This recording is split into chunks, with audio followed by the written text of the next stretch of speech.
Ya. Hoy día vamos a hablar entonces de lo que es la organización de atención primaria. Ya vimos la parte de atención hospitalar y ahora tocaría profundizar temas que obviamente ya hemos tocado, pero vamos a ir un poquito más profundo, ¿ya? Vamos a hablar de lo que son los CEFAM propiamente tal, su financiamiento y la organización y las pretensiones que tiene la atención primaria para con la población, ¿ya? Ese es el CEFAM Jorge Sabat, en el cual yo hacía turnos eh, después de las 5 de la tarde en Valdivia, ¿ya? Vamos a lo que es la organización de la atención primaria. Primero que nada vamos a hablar de las características, insisto, esto ya lo hemos visto en más de alguna ocasión, pero eh, más que nada es para recalcar y ponerlo en la misma página. Sabemos ya que la municipalización comenzó en 1980 con toda la reforma que implicó para el sistema de salud, la creación de FONASA, la fusión de servicios, la creación de servicios de salud, etcétera, y la separación de lo que era la atención primaria de el servicio central, que sería el servicio de salud y propiamente los hospitales. ¿Con el fin de qué? La idea o la característica que tenía que tener esta nueva atención primaria era que tenía que, primero que nada, salir a buscar a la gente. Ya no esperar que ésta llegue a la guardia en la noche, a llegar al hospital en la noche, ¿no es cierto? Sino que tenía que ser preventivamente atacados los problemas, ¿ya? Por eso se habla de que se empezó a democratizar la salud en el sentido de tener mayor gente para, de tener mayor personal, perdón, para atender a la mayor cantidad de gente y que esta atención se equiparara de alguna forma con la atención privada. Luego tenemos que propiamente tal, los municipios y por tanto los consultorios debiesen ser autónomos en la toma de decisiones, no depender del poder central que fuese el servicio de salud eh, a nivel regional y ni siquiera a nivel central, ni siquiera a nivel de Santiago. Es decir, la municipalidad y el CEFAM propiamente tal en su territorio atacaría los problemas propios de su población sin la necesidad de tanta autorización o burocracia a nivel capitalino, ¿ya? Por tanto, la gestión de los recursos, si bien la mayoría son aportes fiscal que sí vienen del fisco, que sí vienen de Santiago, estos, estos aportes serían gestionados y administrados de forma completamente autónoma, completamente autogestionada, con el fin de que eh, la gestión de los propios problemas, la gestión de las propias necesidades de la población sea resuelta de forma interna. Es decir, tengo un problema de salud, tengo plata para trabajarlo, ok, vamos, no necesito este intermediador que fuese el servicio de salud en algún minuto, ¿ya? Con ello se pretendía aumentar significativamente la cobertura, es decir, sabemos que la lógica de esto es sacar a la gente del hospital, pero ¿cómo? Haciendo un centro de atención fuera del hospital, cercano a la gente, dentro de un territorio específico, y es donde se empezó a crear esta red territorial de trabajo, es decir, los barrios de cada ciudad son divididos con el fin de que cada centro de atención tuviese a cargo una población de la cual es responsable y todas las atenciones de dicha población estarán ligadas a tu lugar de residencia, que por cierto no es un invento chileno ni más menos, sino que es una forma de trabajo no solamente en salud, sino que en educación y en otro tipo de servicios que ha sido probada a nivel mundial. Por ejemplo, en Estados Unidos tu educación pública estará determinada por tu residencia. Tú vas a poder asistir solamente a los colegios y liceos de tu comuna. No vas a poder salirte de esta. Y es así que muchas veces la gente da direcciones falsas con tal de acceder a mejores liceos y a mejores educaciones en Estados Unidos. ¿Ya? Mm, la atención primaria en Chile vuelca su atención, ¿no es cierto?, después a, a una atención más aplicada a lo que era la salud familiar, un modelo em, determinado por este concepto de tener cercanía con la sociedad, cercanía con la unidad nuclear que es la familia, con tal de saber sus problemas, conocerlos, atacarlos de la mejor manera, conocerlos también psicológicamente para que sea más fácil su adherencia a los tratamientos, etcétera, ¿ya? Siempre esta salud familiar enfocada en la prevención y en la promoción, que son conceptos diferentes, vamos a verlos después de qué significan, con el fin de evitar secuelas, evitar que la enfermedad progrese, evitar que la enfermedad aparezca, etcétera, ¿ya? Todo eso, obviamente, para bajar costos en salud. O sea, sabemos que es mucho más barato invertir un peso en la prevención de la diabetes que tres o cuatro que implica em, trabajarla a nivel de controles o controlarla cuando el paciente se descompensa, ¿ya? Em, si tenemos una población cautiva que está controlada, que sabemos que estamos haciendo los controles necesarios previniendo que llegue a esa diabetes, previniendo que llegue a esa hipertensión, vamos obviamente a derivar al hospital solamente los casos que no puedan ser controlados a nivel CEFAM, es decir, vamos a enviar solamente los casos complejos, los casos que requieren de hospitalización, requieren de especialistas mucho más necesarios, mucho más, valga la redundancia, especializados en nuestro problema de salud y por tanto vamos a tener un acotamiento de la atención de lo que es el hospital, ¿ya? Que tenemos que entender que siempre están un poquito atochados, ¿ya? Y se establece o se pretendía en algún minuto que la resolutividad llegase entre el 80 y el 85%. Es decir, que los CEFAM serían o son tan autónomos, tan bien gestionados y se preocupan tan bien de la salud familiar que se resuelve el 85% o hasta el 85% de las patologías y de los problemas de salud que tiene nuestra población a cargo, ¿ya? A modo de estadística, esto es bastante cierto, cada CEFAM va a tener una estadística un poquito diferente, pero lo que he visto en la bibliografía es que más o menos entre el 80 y el 85% de los problemas se resuelven a nivel de hospital, perdón, de atención primaria. Por tanto, estaría bien este principio, se estaría cumpliendo este principio. ¿Cuál es el fin entonces de una APS, de una atención primaria en salud? Primero, mejorar y mantener la salud de la población. Si tenemos una salud descompensada, volverla a la salud normal, ¿no es cierto? Algo que el paciente pueda controlar por sí mismo, con control de hábitos de higiene, con control de hábitos alimenticios, con controles médicos periódicos, etcétera, ¿ya? Mantener la salud para los pacientes que están con alguna patología ya de base o alguna patología crónica, tratar de mantenerla en los niveles mínimos con el fin de no progresar y como sale ahí en la diapo, evitar secuelas. Es decir, que el paciente diabético se mantenga con sus niveles de glicemia relativamente normales para evitar cegueras por diabetes, evitar gangrenas, amputación de extremidades, etcétera, ¿ya?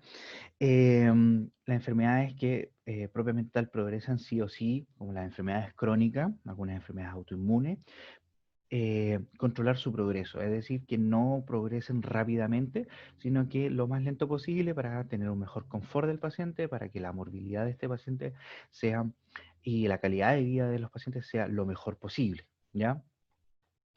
La idea también es conocer a los componentes de la familia. La idea o la base de la salud familiar es que uno primero parte como persona individual a atenderse al consultorio, en donde te, te examinan, te hacen tu ficha, etcétera, pero después tú formas una familia. Dentro de esa familia también tu esposa, tu esposo va y eh, se inscribe en el mismo consultorio que tú, te van conociendo, ¿no es cierto? Luego se forma una familia, tienen un hijo, el hijo es controlado ahí a nivel primero de etapa embarazada, luego a nivel de primera infancia y te van conociendo como componente nuclear de la sociedad, mm, con el fin de saber todo lo bueno y todo lo malo que te ha pasado en cuanto a salud y atacar mejor tus problemas en general, ¿ya?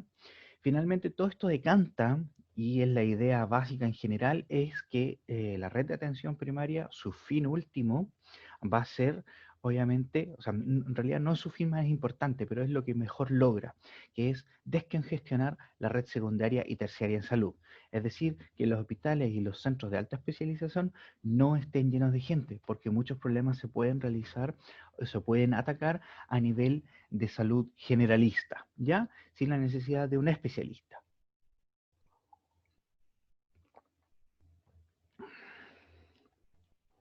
Vamos a retratar este tema de los niveles de prevención, que no hay que confundirlos con los niveles de atención. Los niveles de atención serían nivel de atención primaria, secundaria, terciaria, siendo al APS en el nivel primario dado por los CEFAM y toda su red, y la red secundaria y terciaria sería hospitales y centros de diagnóstico terapéutico, etcétera. Esos serían los niveles de atención. En esta diapo yo les muestro los niveles de prevención. Los niveles de prevención van a estar dados básicamente en cualquier tipo de nivel de atención, pero con mayor énfasis en el nivel de atención primaria. ¿Por qué? Porque es donde más se ataca la promoción y prevención de las enfermedades o de las patologías de nuestra población. Por tanto, los programas van a estar dados en alguno de estos cuatro tipos de niveles de prevención. El, Siempre se parte haciendo promoción a la ciudadanía. Entonces, cuando yo hago un programa que tenga que ver con diabetes, por ejemplo, siempre va a haber un nivel inicial, un nivel cero, que es el nivel de promoción, que básicamente se basa en educación a los pacientes. Se basa en la publicidad de dar guías, de dar educación sobre hábitos saludables, de cómo los pacientes tienen que hacer cierta cantidad de ejercicio diario para completar una cantidad de horas semanales de ejercicio, cómo debe evitar los carbohidratos, si bien hay que comer tallarines, arroz, etcétera, papa, cierta cantidad de veces a la semana, pero no abusar de esa, con los hábitos de higiene, perdón, de salud nutricional, también se habla de que se tienen que comer una cantidad de veces al día, que no supere tantas horas de entre comida y comida, que la última comida no sea después de las 8 de la noche, etcétera. Todo eso tiene que ver con el fomento de la salud, fomento de hábitos saludables, fomento de finalmente lo que son los factores protectores, todo lo que va a hacer el paciente con el fin de promover su propia salud desde un ámbito eh, educacional, ¿ya? Después vienen los cuatro niveles de prevención, que es una prevención primaria que va a estar tratada de evitar los factores de riesgo. Ya no hablamos de factores protectores, sino que hablamos de factores de riesgo, es decir, que por ejemplo mi paciente haga turno, que durante el turno se pida 3, 4 pizzas en la noche, em, que obviamente ese paciente llegue a la casa y no haga ejercicio después del turno, etcétera. Todos los factores de riesgo que tenemos que controlar, que serían todas las cosas negativas que el paciente hace y que van en detrimento de su salud, ¿ya? Uno de los grandes ejemplos de el nivel de atención, perdón, el nivel de prevención primaria es la utilización del programa de inmunizaciones, ¿ya? Que el paciente ya había controlado eh, las enfermedades que pueden ser, por ejemplo, enfermedades respiratorias que suceden en invierno, pero el paciente ya está vacunado contra ellas, ¿ya? Al nivel de prevención secundaria va a estar cuando ya el paciente es diagnosticado con dicha enfermedad, el paciente ya lo estamos controlando, es decirle, por ejemplo, que una vez al mes vaya con el médico especialista o con el médico internista, diciéndole, mire, usted se tiene que tomar una glicemia y vamos a revisarla. Esto puede ser incluso hecho a nivel de atención primaria, donde el médico general está en plena capacidad de interpretar los exámenes básicos de la diabetes y entender cómo trabajarlos con el fin de ver si ese paciente está siendo controlado. Pero este es un manejo de control, ¿no es cierto? Estamos viendo un diagnóstico preventivo para que la enfermedad esté siempre controlada, ¿ya? Después tenemos el nivel de prevención terciaria, donde ya estamos hablando de rehabilitación, es decir, el paciente ya tiene una enfermedad, está diagnosticada, están sus controles, pero pretendemos que vamos a trabajar lo que son las complicaciones y las secuelas de esta enfermedad. Es decir, por ejemplo, a nivel de cómo ese paciente que ya es diabético, por ejemplo, ya está empezando con retinopatía diabética, ¿ya? Vamos a derivarlo a los servicios que sea necesario, van a haber obviamente guías prácticas y guías clínicas de cómo trabajar ese paciente, van a ver cómo ese paciente se trabaja cuando una enfermedad ya generó algún tipo de secuela, ¿ya?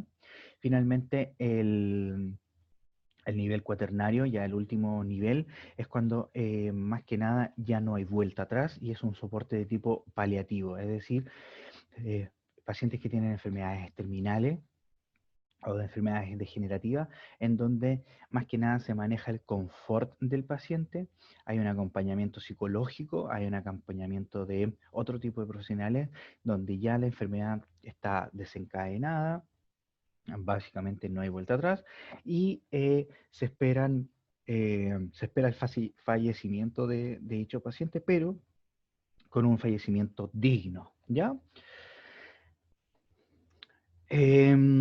Cuando hablamos del nivel de atención primaria, su justificación o su idea es que es el nivel más cercano a la gente. Al ser el nivel más cercano a la gente, tenemos un nivel de confianza mucho más internalizado. Tenemos este médico de cabecera que nos conoce. Tenemos una red no solamente del médico, porque generalmente uno, o en general la información está dada para que solamente el médico sea el protagonista, pero en la atención primaria hay muchos otros profesionales de gran capacidad que están trabajando para nosotros, para mantener nuestra salud, y ellos también nos tienen que conocer y ellos también son parte del equipo de salud y en gran medida ellos son los que van a evitar que nosotros progresemos a donde el médico y que progresemos desde una atención primaria a una atención secundaria.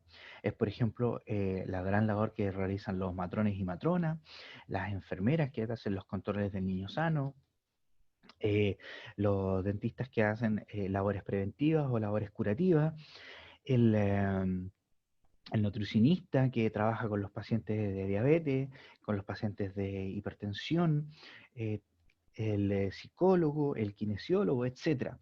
Todos aquellos que básicamente forman parte de esta red de protección primaria para nuestros pacientes y obviamente eh, entendiendo que se pueden realizar ciertas actividades que no se requiere de ir al hospital, que no se requiere de gastar más recursos y que una efectiva administración de los recursos y de una resolutividad inmediata puede evitar una gran cantidad de problemas, ¿ya?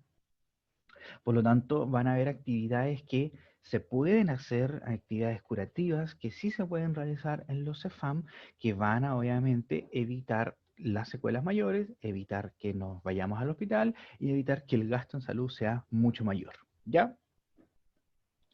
Cuando hablamos de atención primaria, tenemos que obviamente devolvernos a lo que era la cobertura de esta atención primaria, ¿ya?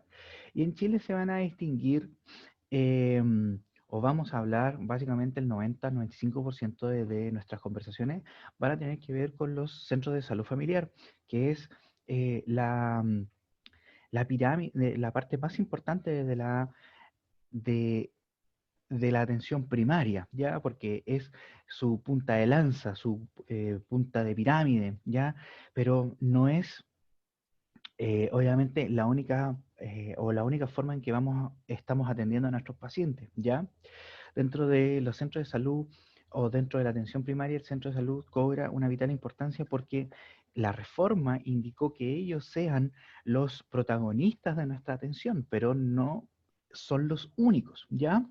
Cuando tenemos zonas más rurales, cuando tenemos comunidades más alejadas y más difícil de atención, no, no podemos o se nos hace difícil construir un consultorio para todos ellos. Cuando tenemos la población tan desagregada, eh, como lo es en el ámbito rural, no, no está justificado hacer un gran edificio si tenemos poca población y la población está tan lejos, ¿ya?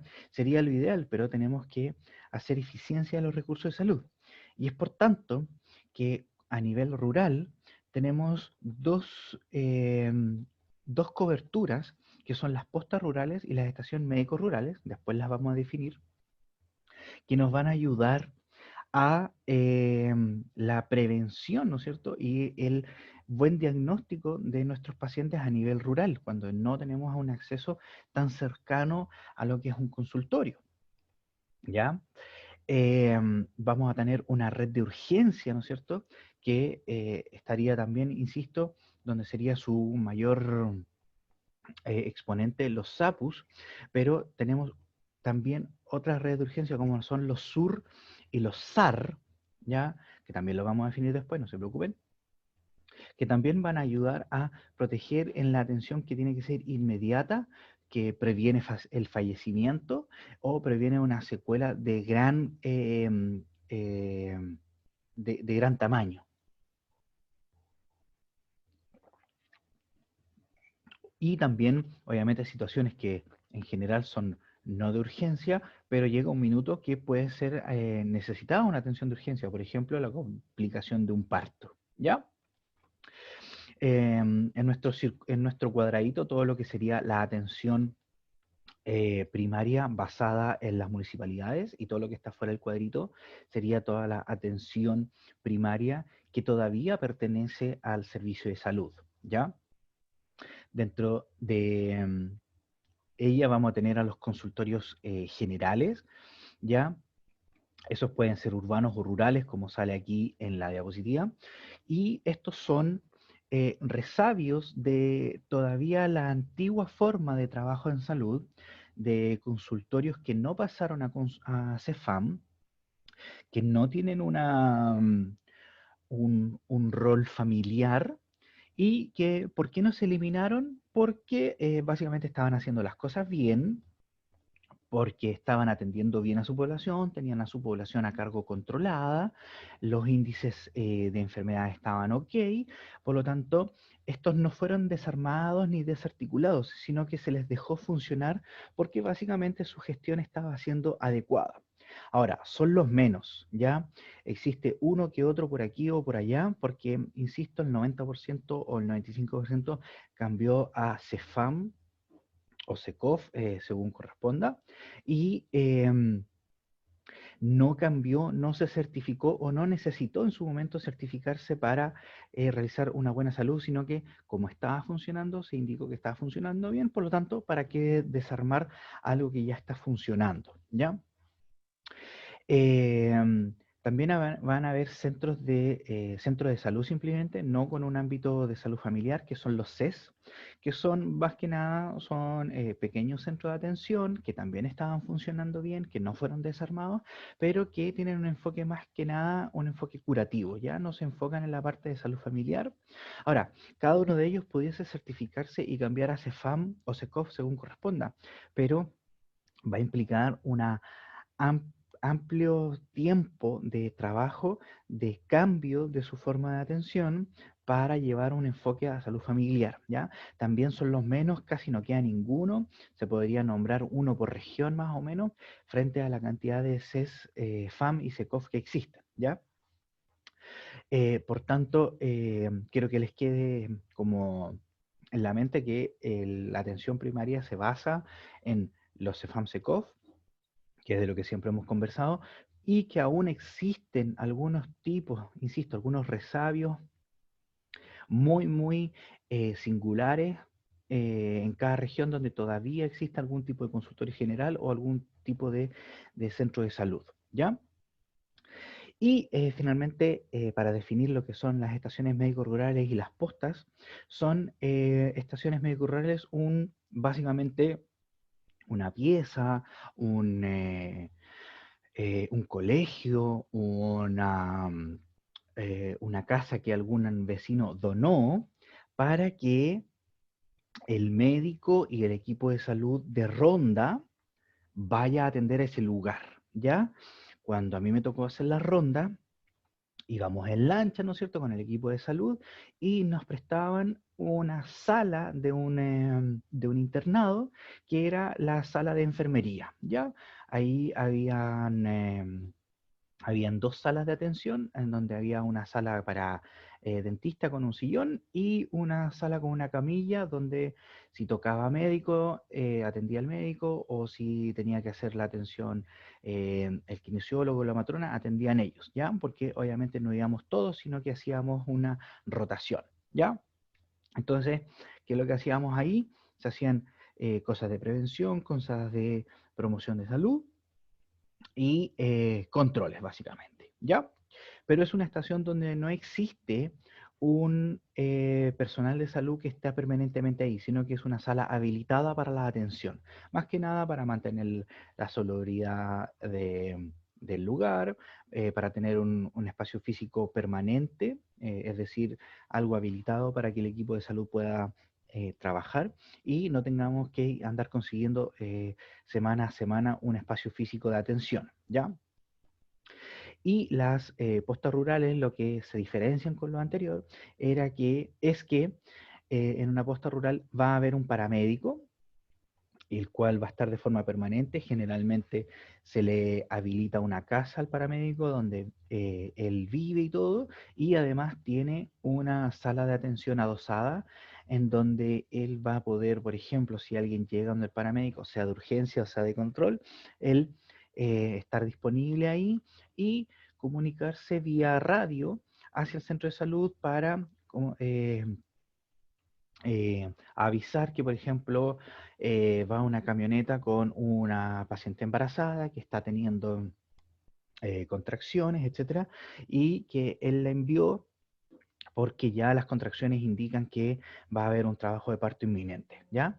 Entonces, ¿qué es lo que pasa con eso? Que la diferencia con lo anterior es que ya hay una persona que permanentemente está ahí y que va a hacer la oportuna derivación hacia el CEFAM, y el CEFAM obviamente indicará si se hace una siguiente derivación o no, ¿ya?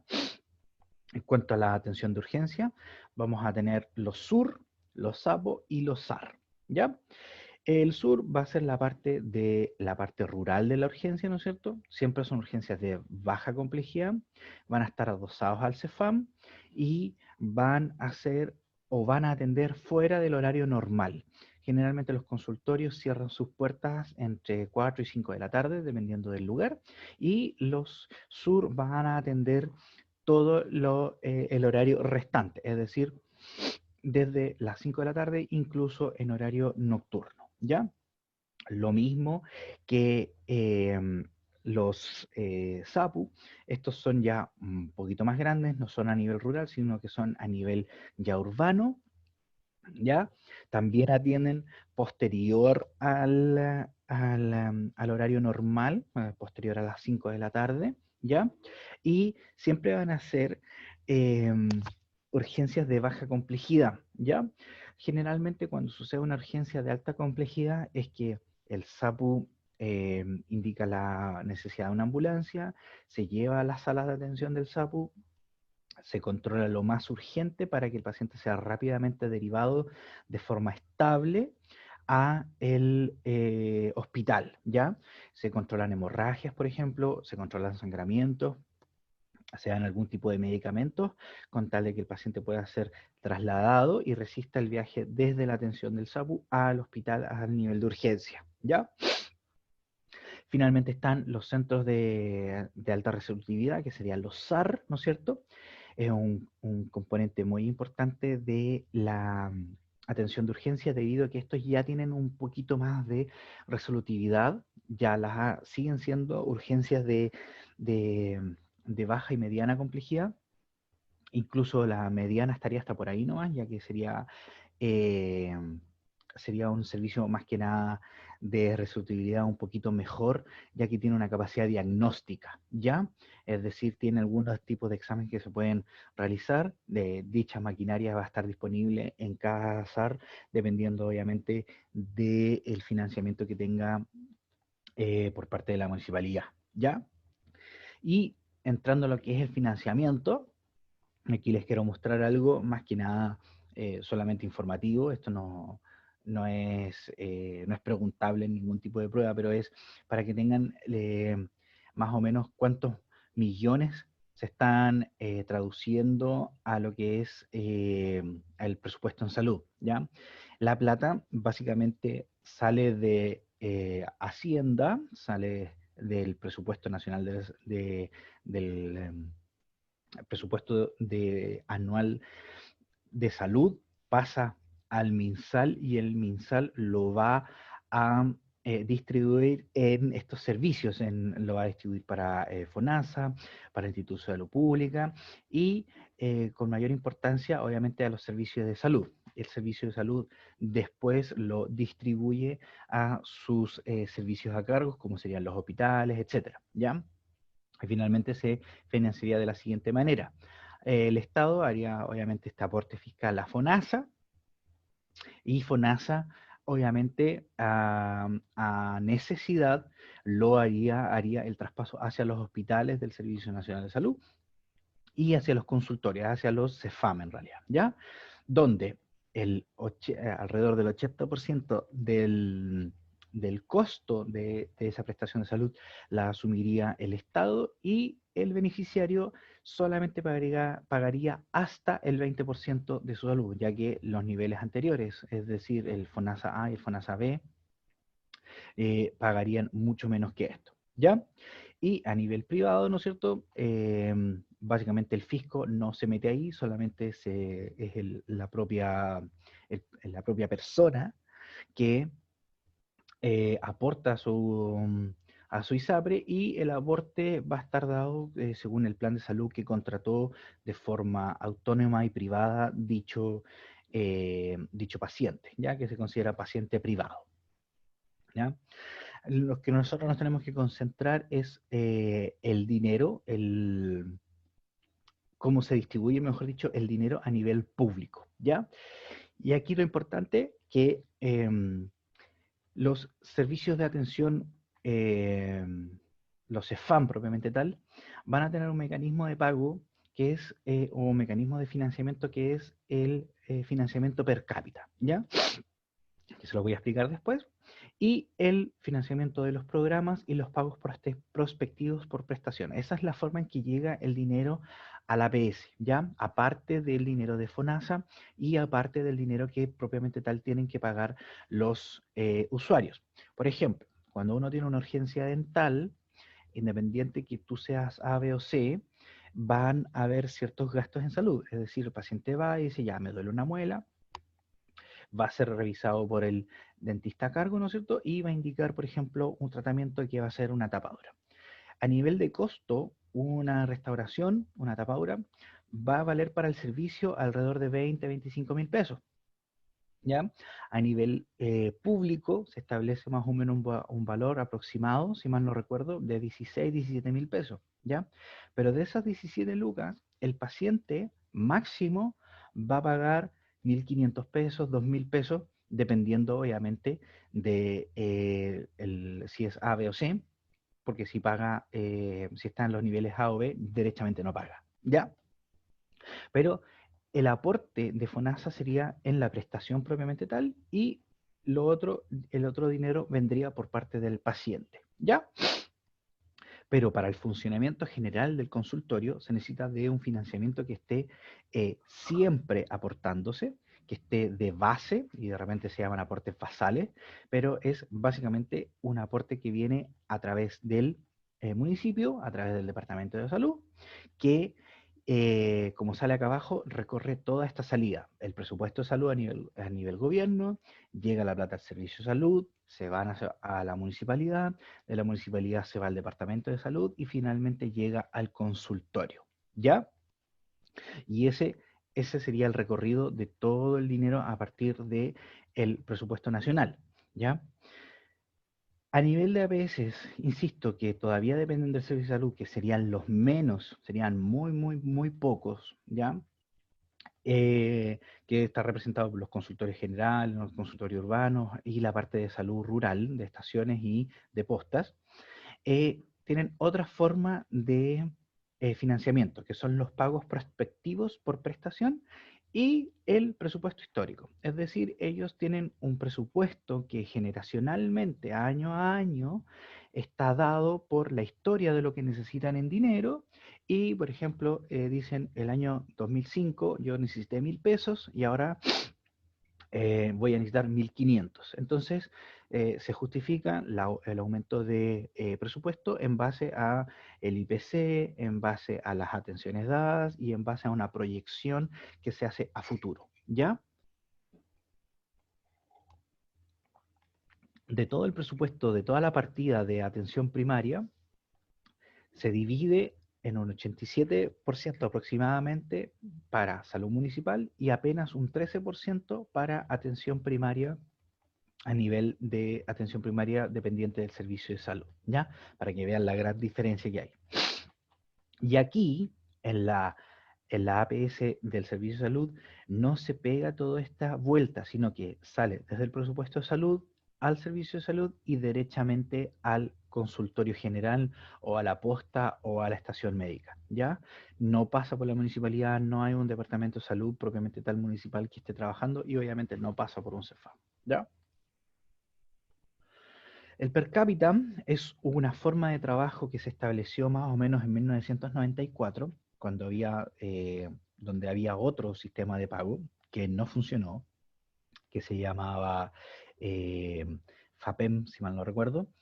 Y la idea de este per cápita es dar un aporte basal, un aporte eh, estable para el funcionamiento propiamente tal de un servicio de salud, ¿ya? Es un mecanismo que establece que un CEFAM tiene una población a cargo, es decir, 5.000, 10.000, 20.000 personas, etcétera, que cada uno de ellos necesita, mejor dicho, cada uno de ellos va a gastar una X cantidad de dinero en salud que es necesaria que tenga el consultorio, y por tanto es un aporte que, además de necesario, va a estar dado obviamente por ciertos factores, ¿ya? Nuestra población a cargo va a tener un cierto nivel de pobreza que va a indicar la mayor o menor necesidad de ellos en salud, ¿ya? Si tenemos una población más pobre, necesitamos gastar más en salud, ¿ya? Por lo tanto, el financiamiento que va a tener un consultorio, si comparamos del consultorio en Vitacura frente a un consultorio de Puente Alto, obviamente el de Puente Alto necesita mayores recursos porque tiene unos niveles de pobreza mucho mayores, ¿ya?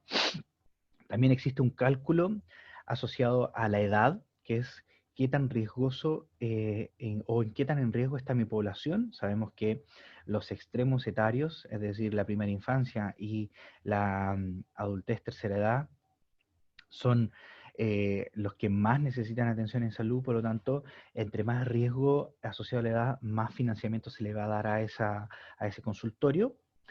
El concepto de ruralidad tiene gran importancia. Obviamente, un consultorio que tenga una población a cargo rural va a tener mayores dificultades de trabajar eh, porque necesita hacer rondas, porque necesita tener vehículos que tengan la capacidad de atender a pacientes en lugares alejados, para tener también eh, profesionales que sepan trabajar con esa gente, etcétera, ¿ya?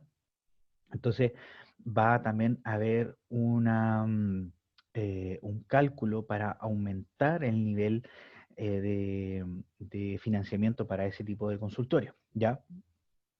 También va a haber una asignación por zona, es decir, zonas que hay una dificultad geográfica para la atención o que requieran, por ejemplo, de un mayor gasto en petróleo para el funcionamiento de la electricidad o el funcionamiento de la caldera, etcétera. Ellos van a tener obviamente una asignación mucho mayor que lo que pudiese tener un consultorio que está en medio de la ciudad, ¿ya? Y hay una asignación por desempeño difícil que se establece que en algunas zonas son difíciles de tratar ciertos problemas, hay mayor o menor delincuencia, hay una dificultad no solamente geográfica, sino que también el concepto de que la población propiamente tal sea fácil de trabajar, etcétera. Todo eso implicará un mayor financiamiento, ¿ya? Con eso se calcula, perdón, el pago per cápita y va a obviamente hacer más o menos un 68% del aporte que hace el fisco, perdón, al CEFAM, ¿ya? El resto va a estar dado por otro tipo de pagos, que son los pagos por atención prospectiva, ¿ya? Em, el pago per cápita se establece como un pago que para financiar, mejor dicho, el plan de canasta familiar, ¿ya? Que son todos los problemas de salud que el Estado ha dicho que son los más prevalentes, más necesarios y de más fácil resolución. Pero estos programas, perdón, esta canasta no va a trabajar el 100% de nuestras debilidades en salud, sino que se va a necesitar de otro tipo de aportes para trabajar lo que nos falta, para completar desde ese 68% en adelante de la necesidad de financiamiento, ¿ya? Y es ahí cuando salen los pagos prospectivos, ¿ya? eh, que es básicamente todo lo que sale fuera de la canasta de plan de salud familiar, ¿no es cierto? Y la plata va a venir directamente desde el Servicio de Salud a la municipalidad y hacia el CEFAM para cubrir dichos efectos, ¿ya? Van a haber otros tipos de aportes, como lo son los aportes fiscales a programas, ¿ya? Y es cuando cada vez escuchamos en la radio, vemos en la tele, por ejemplo, que se inicia la campaña de invierno, ¿no es cierto? Se inicia eh, la nueva vacunación, por ejemplo, de influenza y todo eso. Todos esos recursos no están de forma permanente en los consultorios y llegan a través de partidas mensuales de vacunas, eh, agujas, gas, etcétera, que no estaba considerado en el presupuesto normal y em, se, se utilizan solamente cuando el programa está trabajándose, ¿ya? Hay programas que son de todo el año, como el Programa Nacional de Alimentación, ¿no es cierto? Tanto para adultos como la alimentación complementaria. También están los programas que están siempre andando, como son el programa de inmunización, ¿ya? Pero, insisto, estos son otros aportes que están enfocados a programas específicos, ¿ya? ¿Para qué? Para que el consultorio, mejor dicho, para que el CEFAM tenga dinero para pagarle a la Cenabas y la Cenabas los siga proveyendo de la comida para los adultos, las agujas, jeringas y vacunas para el programa de inmunización, para los programas de apoyo al recién nacido, etcétera. ¿Ya? Y esos son todos los aportes de financiamiento o la gran mayoría que se reciben, ya que también hay aportes de ONG que no están, si bien están legalizados, no están en esta diapo porque son múltiples y sería un poquito tedioso y no van al caso para lo que se requiere de ustedes. ¿Ya? Vamos a dejar de grabar porque ya estamos en la horita. Vamos a dejar de compartir, ¿no es cierto? Y